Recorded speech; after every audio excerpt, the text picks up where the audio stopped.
Meaning of endoplasm. Endoplasm.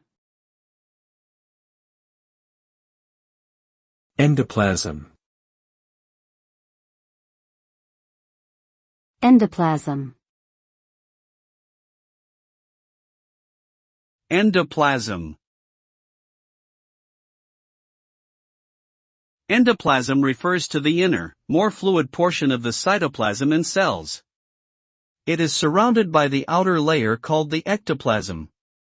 Endoplasm contains various organelles such as mitochondria, ribosomes, and endoplasmic reticulum that carry out different functions like energy production, protein synthesis, and intracellular transport. Together, the endoplasm and ectoplasm create the cytoplasm, which is essential for the survival and proper functioning of the cell. Understanding the structure and function of the endoplasm can help biologists better understand cellular processes, diseases, and develop treatments.